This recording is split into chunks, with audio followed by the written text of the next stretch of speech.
안녕하세요. 선해법사입니다. 선해법사가 오늘은 스킨십으로 되찾는 부부의 사랑이라는 화두를 가지고 이야기를 시작합니다.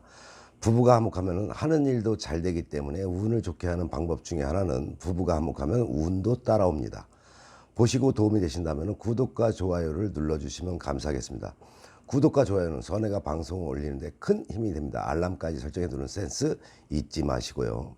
방송을 보시다가 자신의 생각을 댓글에 달아주시는 것도 좋고, 좋은 방법이 있으면 서로가 댓글에 조언을 해주는 것도 소통할 수 있는 좋은 방법이라 생각하니 의견들이 있으면 편안하게 댓글들 이용해 주시기 바랍니다. 스킨십으로 되찾는 부부의 사랑 이야기 시작합니다. 한때는 절절 끓는 마음에 애달아할 때도 있었던 부부의 사이가 어찌 변했나요? 이제는 남편의 초인종 울리는 소리만 들려도 짜증이 난다는 주부님들 계시겠죠. 하지만 부부간일지라도 서로의 노력을 해야만 사랑이 유지가 될 수가 있습니다. 노력하지 않고는 바뀌는 게 없겠죠. 의도적이되 자연스럽게 다가가서 몸을 부대껴 보는 것입니다. 예전에 따뜻했던 그 남자가 다시금 나타날 수 있게 만드는 노력이 필요하겠죠. 항시 선해가 이야기지만 노력 없이 생기는 결과는 없습니다. 우리나라에서는 40대 이후의 남녀가 팔짱을 끼고 손을 잡고 다니면은 불륜이 아닐까 하는 눈초리로 쳐다보겠지만은 해외에 나가게 되면요, 나이가 지긋한 노부부일지라도 손을 잡고 팔짱을 끼고 다니는 모습이 당연한 일상이 되어 있는데, 우리나라에서는 중년이 같이 야외에 나가서 식사라도 하려고 하면은 옆자리에서 저 사람들 부부다, 아니 애인 사이다 라고 서로 간에 이상한 눈초리로 바라보는 것이 현실이 된 우리 사회라고 할 수가 있겠죠.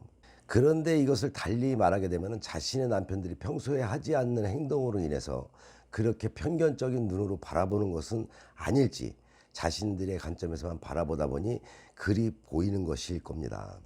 사회적으로 바라보는 편견을 떠나서 이제는 우리도 좀 달라져야 하겠죠. 부러우면 지는 것이듯 부러우면 자신들도 그리해야 합니다. 물론 남편이 응해주지 않는 것이 문제이기는 하겠지만, 또한 여성들도 그리하지 않고 있다는 것도 문제가 될 수 있겠죠. 우울증의 직방인 치료제가 따로 있는 것이 아니라 남녀의 스킨십만큼 좋은 것이 없을 겁니다. 최근 서양에서는 전문기관에서 허그 치료를 시행하기도 하고, 프리허그 캠페인이라고 해서 몇 초 동안이라도 서로를 따뜻하게 안아줌으로써 힘든 사람들을 위로해주고 위로받자는 운동을 합니다. 역시 전 세계적으로 벌어지고 있죠. 서로 끌어안아주고 살을 부비는 것은 40대, 50대 중년 부부들에게 더욱 필요한 일이라는 것을 알아야 합니다. 갱년기가 되면 남녀 할 것 없이 누구나가 우울증이 찾아오는 시기이죠. 몸의 균형을 이루고 있던 호르몬이 고갈되는 이 시기 역시 심신의 안정이 깨지며 마음이 심숭생숭해집니다. 하루에 포옹 5번, 이렇게 불안과 쓸쓸함을 느끼는 시기에 서로에게 의안이 되는 최고의 치료제가 바로 부부 사이의 스킨십이다. 말은 그러한데 실제로 그러기에는 머나먼 현실인가요?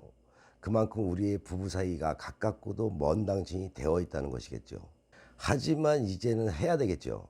아침에 눈을 뜨자마자 한번, 밥 먹기 전에, 출근 전에, 퇴근 후에, 자기 전에 이렇게 5번씩 서로의 온기를 느끼며 사랑하고 있다는 것을 확인해야 합니다.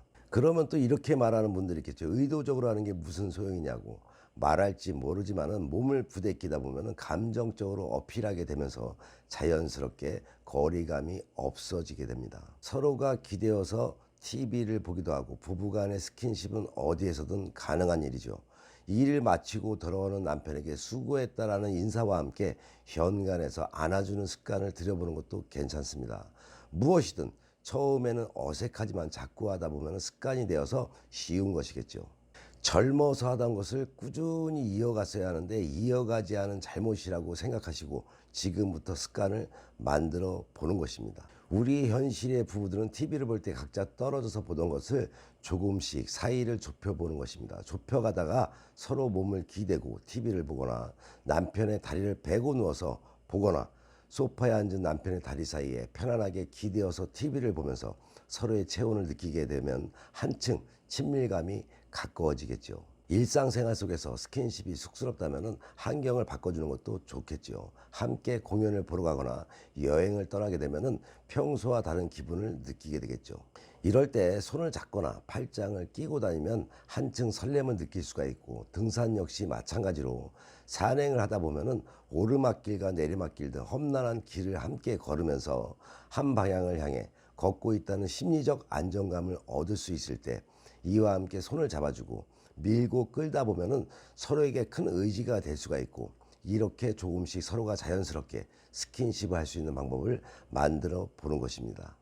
부부가 서스럼없이 가까워져야 하는데 나이가 먹을수록 우리 부부들은 거리가 더욱더 멀어져서 마른 부부이고 무늬만 부부인 사이가 되었죠. 오늘은 남편이 들어오면은 세숫대야에 따뜻한 물을 담아서 남편의 발을 씻어주면서 부부의 거리를 가깝게 만들어 보시는 것이 어떨까요? 안 하던 것을 한다는 것이 쑥스러울지는 몰라도 발을 씻어주는 아내에게 됐어라고 무뚝뚝하게 말을 할지는 몰라도 싫어하는 남편들은 없겠죠. 그렇게 자주 하다 보면 서로의 거리는 어느새 가까운 부부가 되어 있을 것이고, 가까운 거리에서 서로가 편안하게 남에게 못하는 말들을 부부 사이에 편하게 대화를 해보는 것은 어떨까요? 살아감에 있어서 가장 중요한 것은 요즘 사회에서 돈이 될 수 있을지는 몰라도 그 돈도 가정이 편안하고 행복해야만 돈도 따라붙는다는 것을 잊지 마시기 바랍니다. 선의 유튜브 방송은 좋은 후는 만들어 잘 살고 배워서 잘 살며 깨닫고 반성하며 지혜로운 삶을 살아가자라는 방송인 만큼 좋은 후 만들기 방송 잘 보시고 화목한 가정 되셔서 좋은 일 가득하시기 바랍니다. 더 흥미있는 이야기로 만나 뵙겠습니다.